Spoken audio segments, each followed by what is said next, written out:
भगवान श्री कृष्ण को क्यों छोड़नी पड़ी थी अपनी जन्मभूमि मथुरा? जानिए असली वजह। राधे राधे, आप सभी का स्वागत है हमारे श्री जी प्रेम रस चैनल में। आज हम आपको बताएंगे भगवान श्री कृष्ण मथुरा को छोड़कर द्वारिका में क्यों बस गए। आइए जानते हैं इसकी कथा। हरिवंश पुराण के अनुसार क्रूर जरासंध अपना साम्राज्य बढ़ाना चाहता था और इसलिए दामाद कंस की मौत का बदला लेने के लिए श्री कृष्ण से युद्ध करने की ठानी थी।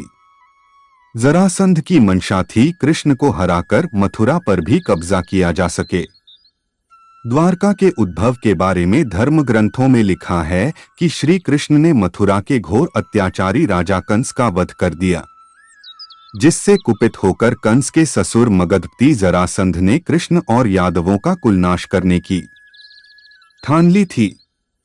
वह मथुरा और यादवों पर बार बार आक्रमण करता रहा। अतः यादवों की सुरक्षा को ध्यान में रखते हुए श्री कृष्ण ने मथुरा छोड़ने का निर्णय लिया।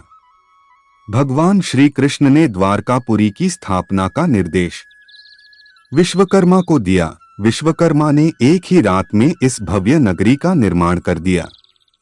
अपने समस्त यादव बंधुओं के साथ श्री कृष्ण द्वारका आकर निवास करने लगे। द्वारका को शास्त्रों में कुशस्थली भी कहा गया है। ऐसी मान्यता है कि सतयुग में महाराजा रैवत ने समुद्र के मध्य की भूमि पर कुश बिछाकर कई यज्ञ किए थे। यहाँ कुश नाम का ही एक दानव जिसने बहुत उपद्रव फैला रखा था।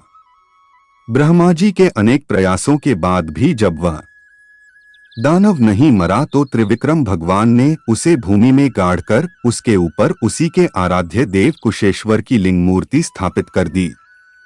दैत्य द्वारा प्रार्थना करने पर भगवान ने उसे वरदान दिया कि द्वारका आने वाला जो व्यक्ति कुशेश्वर के दर्शन नहीं करेगा उसका आधा पुण्य उस दैत्य को मिलेगा। जरासंध ने एक या दो बार नहीं बल्कि पूरे 18 बार मथुरा पर आक्रमण किया था। 17 बार तो कुछ नहीं कर सका।